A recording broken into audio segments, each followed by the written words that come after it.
बिस्मिल्लाहिर्रहमानिर्रहीम जी, आप देख रहे हैं स्किलर यूट्यूब चैनल। मैं हूं आपके साथ जमशेद असलम।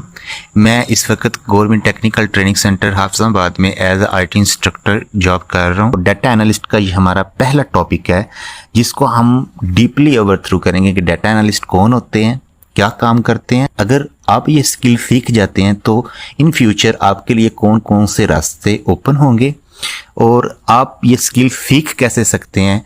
आप अगर मेरे साथ एक वीक स्पेंड करते हैं तो एक वीक के अंदर अंदर मैं ये दावा करता हूं कि मैं आपको almost basic to advance data analyst की स्किल प्रोवाइड कर दूंगा। उसके बाद आप फ्रीलांसिंग कर सकते हैं, आप ऑन साइट जॉब कर सकते हैं, आप रिमोट जॉब कर सकते हैं।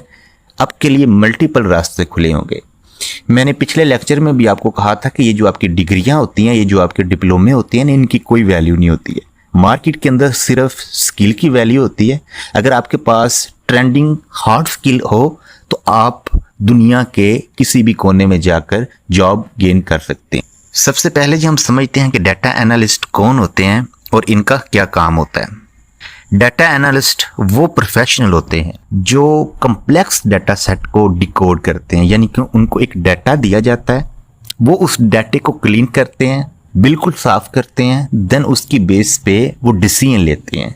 डाटा क्या हो सकता है हमारे पास। अगर हम स्टूडेंट की एग्जांपल लें तो स्टूडेंट का name, class, age, group, CNIC, mobile number, ये सारा जो होता है ना, ये स्टूडेंट का डाटा कहलाता है। अगर हम कंपनी की एग्जांपल लें तो कंपनी की प्रोडक्ट, उस प्रोडक्ट की क्वांटिटी कितनी है, उस प्रोडक्ट का साइज कितना है, कितनी मैन्युफैक्चर हो रही है, सप्लाई कितनी है, डिमांड कितनी है, ये सारा डाटा कहलाता है। तो आपने क्या करना है, आपने एज अ डाटा एनालिस्ट एक डाटा आपको प्रोवाइड किया जाएगा, आपने उस डाटे को क्लीन करना है। जहाँ पे मिसिंग वैल्यू है उन मिसिंग वैल्यू को फिल करना है, जहाँ पे रॉन्ग एंट्री है आपने उस एंट्री को ठीक करना है। ये सारे काम आपने एज अ डाटा एनालिस्ट करते हैं। ये फर्दर मोर जब हम आगे चलेंगे तो आगे मैं आपको बताऊंगा कि डाटा एनालिस्ट का काम क्या क्या होता है।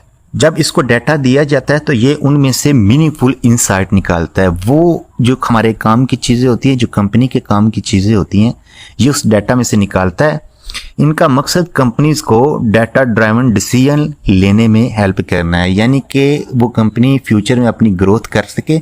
हमने उस डाटे से उसको ऐसे डिसीजन प्रोवाइड करने हैं जहां पे वो अपनी वीकनेस पे काबू पा सके और अपनी स्ट्रेंथ के ऊपर मैक्सिमम काम कर सके और उसकी प्रोडक्टिविटी इंक्रीज हो, वो अपनी सेल इंक्रीज करें, उसकी प्रॉफिट ज़्यादा हो। ये बेसिकली डाटा एनालिस्ट का काम होता है। डाटा को समझते हुए एनालाइज करते हैं कि ये डाटा किस टाइप का है, इसका मार्केट ट्रेंड क्या है, पहले कंपनी किस लेवल पे जा रही थी, इस वक्त किस लेवल पे जा रही है, और अगर हमने इसको अप लेवल पे लेकर जाना है तो हमें किस तरफ जाना चाहिए, कौन से डिसीजन लेने चाहिए। ये डाटा एनालिस्ट का काम होता है। आजकल आप मेडिकल की फील्ड उठा के देख लें, आप एजुकेशन की फील्ड उठा के देख लें, आप बैंकिंग की फील्ड उठा के देख लें, दुनिया की कोई भी फील्ड उठा के देख लें, उसकी बैकबोन क्या होगी, डाटा होगा। और अगर आज दुनिया कंट्रोल्ड हो रही है ना, तो वो डाटा की बेस पे कंट्रोल्ड हो रही है। आगे चल के इसके बारे में भी लिखा हुआ है, वो भी देखेंगे कि किस तरह दुनिया डाटा की बेस पे कंट्रोल हो रही है। यहाँ पे जी डाटा एनालिस्ट काम क्या करते हैं ये समझना ज़रूरी है। आपको पता चल गया डाटा एनालिस्ट होते कौन है, क्योंकि जिन्होंने डाटा के साथ डील करना होता है। यहाँ पे हम देखते हैं जो डाटा एनालिस्ट होते हैं ना, वो काम क्या करते हैं। बेसिकली पहला काम तो उनका ये होता है कि उन्होंने डाटा को कलेक्ट करना होता है। डिफरेंट सोर्स से वो डाटा को कलेक्ट करेंगे। लाइक वो लोगों के पास जाएंगे, लोगों से फीडबैक लेंगे, वो सर्वे करवाएंगे। ऑनलाइन प्लेटफॉर्म के ऊपर जो डाटा पड़ा होगा, जैसे किसी कंपनी की प्रोफाइल होती है फेसबुक के ऊपर, इंस्टाग्राम के ऊपर, टिकटॉक, यूट्यूब, लिंक्डइन, जहाँ पे भी उस कंपनी की प्रोफाइल पड़ी है उसमें कुछ डाटा होगा। फिर वो कंपनी की इनसाइड, कंपनी के अंदर से डाटा कलेक्ट करेंगे। ये उसके कुछ सोर्स होते हैं जिसकी उसने कलेक्शन करनी होती है। अब बहुत से सोर्स से उसके पास काफ़ी डाटा जमा हो गया। नेक्स्ट उसका स्टेप क्या होगा, उस डाटा की क्लीनिंग करना, उस डाटा को तरतीब देना, ऑर्गेनाइज करना और सॉर्ट करना। कलेक्टेड डाटा को क्लीन करता है, एरर हटाना, यानी कि अगर ID कार्ड की जगह पे गलती से मोबाइल नंबर लिखा गया है या मोबाइल नंबर की जगह पे गलती से डेट ऑफ बर्थ लिखी गई है, अगर नेम की जगह पे गलती से एज लिखी गई है, तो उन एरर को दुरुस्त करता है ये और उसे एनालाइज करता है और एनालाइज करके फिर ये कंपनी को प्रोवाइड कर देता है। इसकी एनालाइज की बेस पर कंपनी फर्दर मोर डिसीजन लेती है कि जी मुझे करना क्या है जिससे मैं अपनी ग्रोथ को मैक्सिमम कर सकूं। जब इसको डाटा दिया जाता है, इसने क्लीन कर लिया डाटा को, अब बिल्कुल साफ इसके पास डाटा हो गया। उसके बाद ये रिपोर्ट करता है और उसकी विजुअलाइजेशन करता है, यानी कि डाटा की रिपोर्ट बनाता है। फिर उस रिपोर्ट से ग्राफ्स बनाएगा, चार्ट्स बनाएगा, चार्ट को ये कंपनी को प्रोवाइड करेगा और उन चार्ट की बेस पर वो डिसीजन लेगी। इसकी मैं आपको एक देसी एग्जांपल दूं ताकि आपको अच्छे तरीके से समझ आ जाए। जब हम क्रिकेट मैच देख रहे होते हैं ना, तो 50 ओवर का मैच होता है, यानी कि एक टीम ने 50 ओवर खेलने होते हैं। लेकिन ये बहुत लेंथी काम होता है कि हम 50 ओवर्स का ओवर थ्रू ले सके, बॉल बाय बॉल हम मैच को जज कर सके। वो करते क्या आईसीसी वाले, वो एक चार्ट बनाते हैं जी कौन से ओवर के अंदर कौन सा खिलाड़ी आउट हुआ, मैच की एवरेज किस तरफ जा रही है, प्रेडिक्ट करते हैं कि ये मैच जीतेगा कौन अभी की बेस पर, रन रेट कितना जा रहा है और किसके जीतने के कितने चांस है। और ये सारा कुछ हम कैसे करते हैं, उस चार्ट की बेस पे, वो जो चार्ट हमारे सामने आता है। यहाँ पे भी आपने सेम काम करना होता है कि सारा डाटा लेकर चार्ट बनाने होते हैं, ग्राफ बनाने होते हैं। देन उसकी बेस पे हम प्रेडिक्ट करते हैं जी आपकी पिछले साल कितनी सेल हुई, उससे पिछले साल कितनी सेल हुई, अब कितनी सेल होनी है आपकी, इस साल कितनी सेल हुई, और इन फ्यूचर अगर आपने सेल बढ़ानी है तो आपको इन एरियाज के ऊपर फोकस करना होगा, आपकी कंपनी ग्रोथ कर सके। That is called a data analyst. ये डाटा एनालिस्ट का काम होता है। ये डाटा एनालिस्ट जो होते हैं वो किन सॉफ्टवेयर का यूज करते हैं, किन सॉफ्टवेयर को यूज करते हुए वो डाटा को क्लीन करते हैं, डाटा को एनालाइज करते हैं। दो तरीकों से हम डाटा को क्लीन कर सकते हैं, दोनों आप पे डिपेंड करते हैं कि आप इनमें से कौन सा करना चाहते हैं। पहला तरीका होता है हम प्रोग्रामिंग का यूज कर सकते हैं। प्रोग्रामिंग में भी हमारे पास आगे फर्दर मोर दो लैंग्वेज आ जाती हैं, एक आ जाती है पाइथन, एक आ जाती है आर लैंग्वेज। आप इनमें से कोई एक कर लें, आप डाटा को विजुअलाइज कर सकते हैं, आप डाटा को क्लीन कर सकते हैं। पाइथन और आर, पाइथन थोड़ी सी इजी होती है, थोड़ी नहीं काफ़ी इजी होती है, जबकि उसके मुकाबले में आर थोड़ी सी मुश्किल होती है। लेकिन आपने घबराना नहीं, अगर आपका दिल नहीं करता है प्रोग्रामिंग करने को तो आपके पास एक और अल्टरनेटिव वे भी होता है, और वो होता है प्रॉम्प्ट इंजीनियरिंग। आप LLM मॉडल्स का यूज़ करके डाटा को क्लीन कर सकते हैं, जैसे चैट जीपीटी का यूज़ करके, गूगल जिमनाई का यूज़ करके, POE.com का यूज़ करके, आप डीप सीक का यूज़ करके, आप और बहुत से ऐसे LLM मॉडल होते हैं जिनका यूज़ करके आप डाटा को क्लीन कर सकते हैं। यानी कि आपको सिर्फ इंग्लिश में बताना कि ये काम करो, आपका वो काम कर देगा। और हम इस जो हमने सीरीज स्टार्ट की हुई है डाटा एनालिस्ट की, इसमें हम प्रोग्रामिंग में एंड पे जाएंगे। पहले हम प्रॉम्प्ट के ज़रिए इन LLM मॉडल के ज़रिए अपने डाटा एनालिस्ट की स्किल को सीखेंगे, ताकि वो लोग जो नॉन प्रोग्रामर्स हैं या जिनको प्रोग्रामिंग नहीं आती है वो आसानी से इन चीज़ों को सीख सकें। अच्छा, अगर हमने डाटा को एज अ डाटा एनालिस्ट काम करना है तो किन किन सॉफ्टवेयर का यूज़ कर सकते हैं। सबसे पहले जो हम माइक्रोसॉफ्ट एक्सेल का यूज़ कर सकते हैं। माइक्रोसॉफ्ट एक्सेल आपको पता है कि सारा जितना भी हमारा डाटा का काम होता है ना, लोकल डाटा का काम करते हैं हम। हमने कुछ शीट्स बनानी हो, एम्प्लॉयमेंट का डाटा बनाना हो, स्टूडेंट का डाटा बनाना हो, तो हम एक्सेल का यूज़ करते हैं। तो माइक्रोसॉफ्ट एक्सेल भी हम देखेंगे बेसिक से लेकर एडवांस तक इस सीरीज़ के अंदर। दूसरा काम होता है SQL का। SQL क्या करता है, आपके बैक एंड पे जो डाटा स्टोर हो रहा होता है ना, ये उसको मैनेज कर रहा होता है। आपको एक सिंपल सी एग्जांपल दूं इसकी। आप फेसबुक पे जाते हैं ना, फेसबुक पे जाके आप साइन अप करते हैं, रजिस्टर करते हैं अपने आप को, आपका नेम, आपकी ईमेल आईडी, आपका मोबाइल नंबर, आपकी डेट ऑफ बर्थ, कहीं पे तो जाके स्टोर हो रहे हैं ना पीछे। जहाँ पे ये पीछे जाके स्टोर हो रहे होते हैं वहाँ उस डाटे को SQL मैनेज कर रहा होता है। SQL mean structure query language.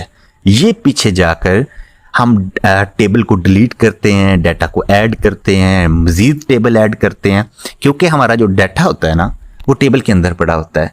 Like आपका इस तरीके से डाटा होगा, ठीक है, यहाँ पे नेम होगा, एज होगी, क्लास होगी, डेट ऑफ बर्थ होगी, फिर इन टेबल्स के अंदर ऐसे डाटा पड़ा होता है।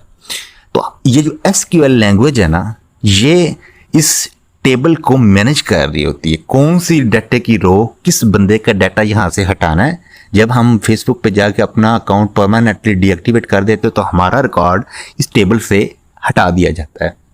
इसी तरह जब कोई बंदा नया रजिस्टर होता है तो उसका रिकॉर्ड यहाँ पर ऐड कर दिया जाता है। तो ये सारा काम हम SQL के ज़रिए कर सकते हैं। उसके बाद पाइथन, मैंने जैसे आपको 2 लैंग्वेज बताई थी, एक पाइथन और एक R लैंग्वेज।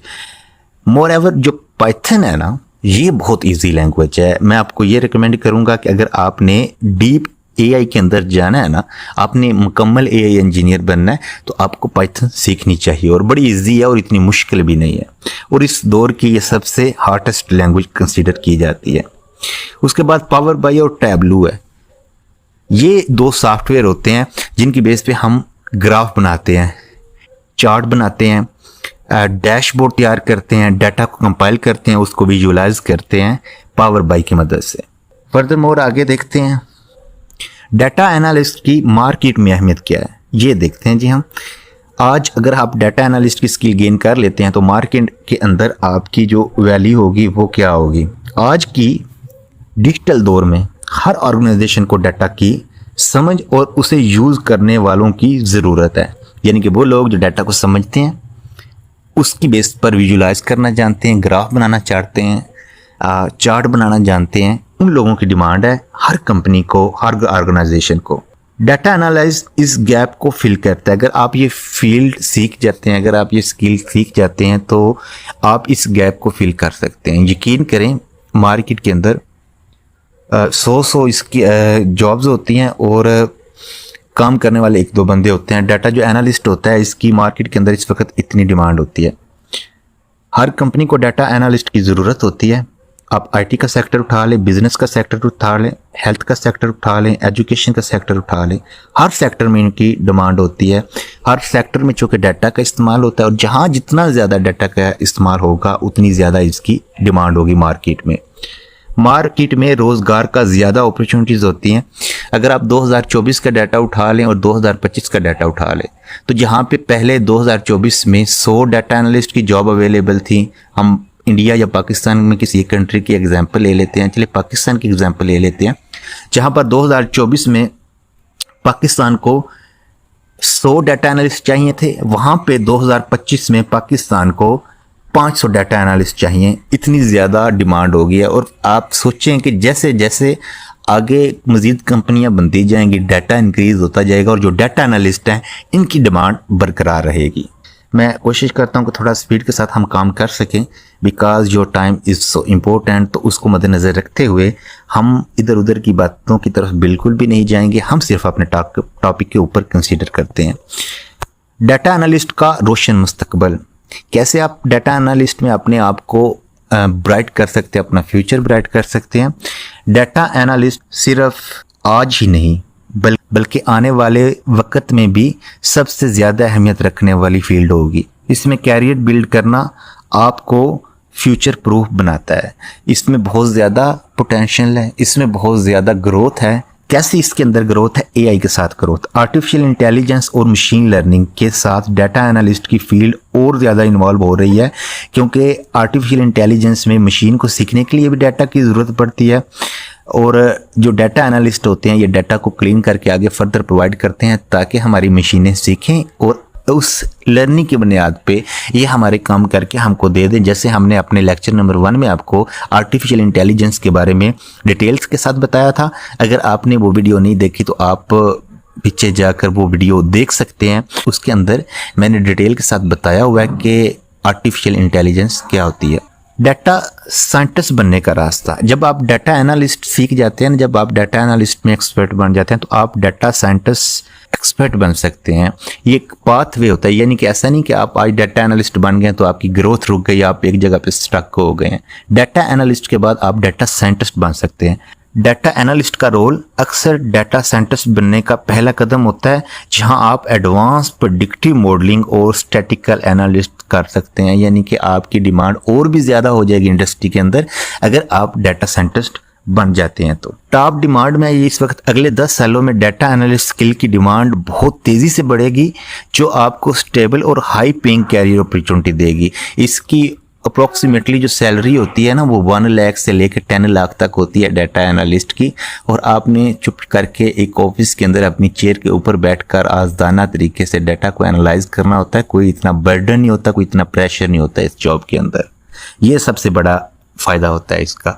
और आप इंडिया या पाकिस्तान में रहते हुए आप जितना लोग यूरोप में कमा रहे हैं, जितना लोग यूएसए में कमा रहे हैं, जितना लोग यूके में कमा रहे हैं, जितना लोग ऑस्ट्रेलिया में कमा रहे हैं, आप पाकिस्तान, इंडिया, बांग्लादेश, श्रीलंका, आप अपनी इन कंट्रीज़ के अंदर बैठ के, अपने घर में बैठ के फ्रीलांसिंग की मदद से बहुत आसानी के साथ इतना पैसा कमा सकते हैं। इतनी ज़्यादा डिमांड है इस मार्केट की।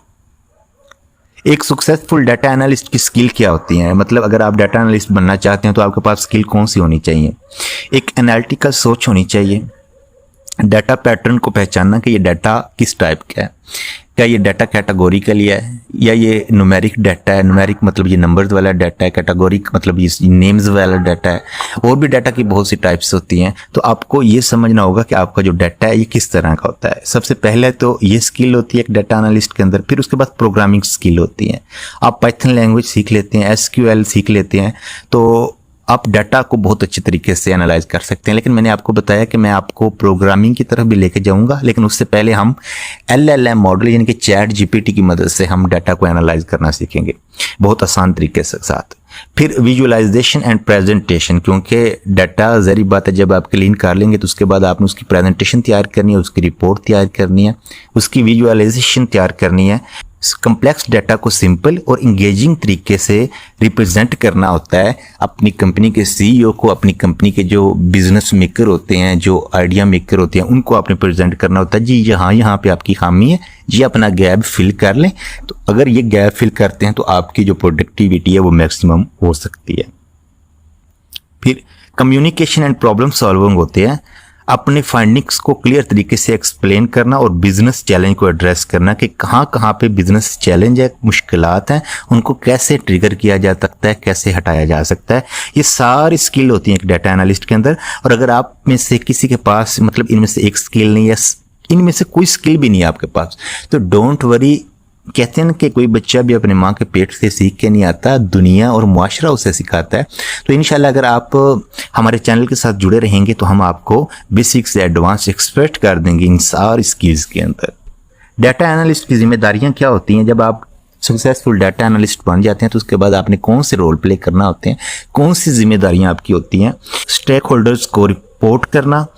स्टेक होल्डर कौन होते हैं? जो उस बिजनेस के साथ जुड़े होते हैं, यानी कि मैं एक स्टेक होल्डर हूँगा, एक कंपनी का अनर स्टेक होल्डर होगा, या और जो लोग उसके अंदर काम कर रहे होंगे वो उसके स्टेक होल्डर्स होंगे। रेगुलर रिपोर्ट, स्टेक होल्डर का हम ये पोर्शन पढ़ रहे हैं, साथ में आपको बता भी दूँ ये वाला पोर्शन हम पढ़ रहे हैं। रेगुलर रिपोर्ट्स और अपडेट प्रोवाइड करना ताकि उन्हें बिजनेस परफॉर्मेंस की क्लियर पिक्चर मिल सके कि बिजनेस जो परफॉर्म कर रहा है वो किस तरीके से परफॉर्म कर रहा है और उसके अंदर कहाँ पे गैप है, कहाँ पे कमियां हैं, खामियां हैं, उनको दूर करना है, कैसे दूर करना है। नई बिजनेस अपॉर्चुनिटी सजेस्ट करता है। डाटा एनालिस्ट के जरिए नई मार्केट ट्रेंड, कस्टमर बिहेवियर और ग्रोथ एरिया आइडेंटिफाई करना होता है। यानी कि अगर आप बिलफर्ज ऐसा करें कि आप हेयर कलर यूज़ करते हैं तो उसकी एज ग्रुप क्या होगा? वो एज ग्रुप होगा ऑलमोस्ट, कुछ लोग फैशन के लिए यूज़ करते हैं, कुछ लोगों के जो हेयर हैं वो ग्रे हो चुके होते हैं, उसके लिए वो कलर को यूज़ करते हैं। तो देखना होता है कि ये मतलब 20 साल से लेकर 40 साल के या 50 साल के लोग यूज़ करते हैं, किन एरिया में ये कलर ज़्यादा सेल होता है, कौन लोग यूज़ करते हैं, किस तबके के करते हैं, यानी कि इसकी प्राइस कितनी है, कहाँ तक लोग इसको अफोर्ड कर सकते हैं। ये सारी चीज़ें जो होती हैं ना, ये डाटा एनालिस्ट ही बताता है। डिसीजन मेकिंग में मदद करना है। जब सारा डाटा आ जाता है, उसकी पिक्चर क्लियर सामने आ जाती है, ग्राफ बन जाते हैं, चार्ट बन जाते हैं, तो उसके बाद डिसीजन मेकिंग का टाइम आता है। रिलायबल इंसाइट प्रोवाइड करता है ताकि लीडरशिप टीम इन्फॉर्म्ड डिसीजन ले सके, यानी कि जो टॉप की लीडरशिप है ना वो डिसीजन ले सके कि उसको अपने बिजनेस को किस मद में किस तरफ चलाना होता है। ये कुछ जिम्मेदारियां होती हैं एक डाटा एनालिस्ट की। डाटा एनालिस्ट की जो कैरियर ग्रोथ होती है वो क्या होती है? सबसे पहले जी वो होता है junior data analyst. Junior data analyst के तौर पे वो काम करता है बेसिक टास्क और लर्निंग फेज में होता है। यहाँ पे आप इसको इंटर्नी भी कह सकते हैं। यहाँ से वो अपना कैरियर स्टार्ट करता है as a junior data analyst. फिर सीनियर डाटा एनालिस्ट होते हैं, जब उसके पास काफ़ी एक्सपीरियंस आ जाता है, कम्प्लेक्स एनालिटिकल स्किल आ जाती है, टीम लीडरशिप की क्वालिटी आ जाती है और एडवांस प्रोजेक्ट के ऊपर वो काम करता है, तो वो सीनियर डाटा एनालिस्ट कहलाता है। फिर बिजनेस एनालिस्ट होते हैं, बिजनेस के जो तरीकाकार होते हैं, बिजनेस की जो स्किल होती हैं, टैक्टिक्स होते हैं, उनको समझता है, उनको प्रोसेस करवाता है और एनालाइज करवाता है यानी कि पहले जूनियर डाटा एनालिस्ट, फिर सीनियर डाटा एनालिस्ट, फिर बिजनेस एनालिस्ट होते हैं और उसके बाद डाटा साइंटिस्ट आते हैं। प्रेडिक्टिव मॉडलिंग यानी कि आगे चल के हमारा बिजनेस किस तरफ जाएगा ये प्रोडिक्ट करते हैं। मशीन लर्निंग में हेल्प करते हैं, मशीनों को डाटा फीड करते हैं ताकि मशीनें सीखें और उस सीखने की बेस पे वो हमारे रोज़मर्रा के काम कर सके। मैंने पिछले लेक्चर में आपको एक चाय की एग्जांपल दी थी ना, मैंने बताया था कि आने वाले वक्त में क्या होगा कि आप मशीन को थोड़ा सा डाटा देंगे कि मुझे ऐसी चाय पसंद है, मेरा इस वक्त ये मूड हो तो इतनी चीनी डालनी है, ये मूड हो तो इतनी चीनी डालनी है, इतनी पत्ती डालनी है। जब हम उसको डाटा फीड कर देते हैं उसके बाद वो मशीनें automatically according to our mood हमें वो टी सर्व किया करेंगी, हमें वो चाय पिलाया करेंगी। तो जो डाटा साइंटिस्ट होते हैं ना, ये मशीनों को भी सिखाएंगे और एडवांस रिसर्च भी करेंगे, बहुत डीप में जाके ये रिसर्च करेंगे। एट द एंड क्या होता है, एनालिटिक्स मैनेजर्स होते हैं, टीम को लीड करते हैं और नई नई टेक्निक्स देते हैं ताकि हमारा जो बिजनेस है वो मैक्सिमम हो सके। तो ये ग्रोथ है एक डाटा एनालिस्ट की, यानी कि अगर आप डाटा एनालिस्ट का कोर्स कर जाते हैं तो आप यहाँ तक स्टक नहीं होंगे, आप इन फेज से गुजरते हुए at the end analytics manager बन जाएंगे। कंक्लूड करते हैं इस टॉपिक को आपके टाइम को मद्देनजर रखते हुए। डाटा एनालिस्ट आज के दौर की सबसे इम्पोर्टेंट जॉब्स में से एक है, यानी कि अगर आप कह रहे हैं कि दुनिया की जो टॉप 3 जॉब्स है उनमें डाटा एनालिस्ट की जो जॉब है ना वो एक कंसीडर की जाती है उन टॉप 3 में से। हर सेक्टर में उनकी ज़रूरत होती है और उसकी डिमांड बढ़ती जा रही है। अगर आप ये स्किल सीख लें तो रोशन मुस्तकबिल आपका मुंतज़र रहेगा। हम ना सिर्फ आपको ये स्किल प्रोवाइड करेंगे इस चैनल के ऊपर, बल्कि हम आपसे प्रोजेक्ट भी बनवाएंगे, आपसे पोर्टफोलियो भी बनवाएंगे ताकि इन फ्यूचर आप फ्रीलांसिंग करना चाहें या आप कहीं पे जॉब करना चाहें तो आपका पोर्टफोलियो रेडी हो, आपको कोई एक्स्ट्रा मेहनत ना करनी पड़े और आप एक्सपर्ट बन जाएं उसके अंदर। मैं पिछले लेक्चर में भी कहा था और मैं अब भी कह रहा हूँ कि यहाँ पे सीखने के कोई चार्जेस नहीं है, आपको सिर्फ थोड़ा सा अपना टाइम देना पड़ेगा। अगर आप टाइम देंगे तो मैं आपसे प्रॉमिस करता हूँ कि आपको मैं इस स्किल के अंदर एक्सपर्ट बना दूंगा। मैं थोड़ा सा लहजा यूज़ करता हूँ, पंजाबी या देसी इस तरह का लहजा यूज़ करता हूँ क्योंकि हम जैसे लोग थोड़ा सा ना आसान इजी वे में सीख सकें। तो मेरा बेसिक मकसद ये है, क्योंकि अंडर डेवलप्ड जो सिटीज़ होती हैं या कंट्रीज़ है हमारी, इनके अंदर डाटा साइंटिस्ट जो होते हैं, डाटा एनालिस्ट होते हैं, AI इंजीनियर्स होते हैं, ये AI से बहुत कम लोग वाकिफ़ हैं। तो इस मकसद के लिए हमने उर्दू लैंग्वेज के अंदर ये सीरीज स्टार्ट किया कि ताकि हम कुछ आपको सिखाएं, कुछ आपसे सीखें। और वो कैसे सीख सकते हैं, आपकी कमेंट की बेस पे। आपको किसी चीज़ की समझ नहीं आती है, कौन सी चीज़ मुझे ऐड करनी चाहिए ताकि वो मैं नेक्स्ट लेक्चर के अंदर ऐड कर दूं, कहाँ पे गलतियाँ हैं, कहाँ पे कमी है, खामी है, कौन कौन सी खामी को दूर करना चाहिए, ये हमें आप सजेस्ट कर सकते हैं। आपकी फीडबैक की बेस पे हम अपने चैनल को इम्प्रूव करेंगे, अपने लेक्चर को इम्प्रूव करेंगे। तो अभी तक आपने हमारे चैनल को सब्सक्राइब नहीं किया तो जल्दी से सब्सक्राइब करें, इस वीडियो को लाइक करें, शेयर करें और कमेंट सेक्शन में अपनी राय का इजहार जरूर करें ताकि हम कुछ आपको सिखाएं, कुछ आपसे सीखें। इंशाल्लाह बहुत जल्द हाजिर होंगे अपने सेकंड लेक्चर में डाटा एनालिस्ट के अबाउट। तब तक के लिए अल्लाह।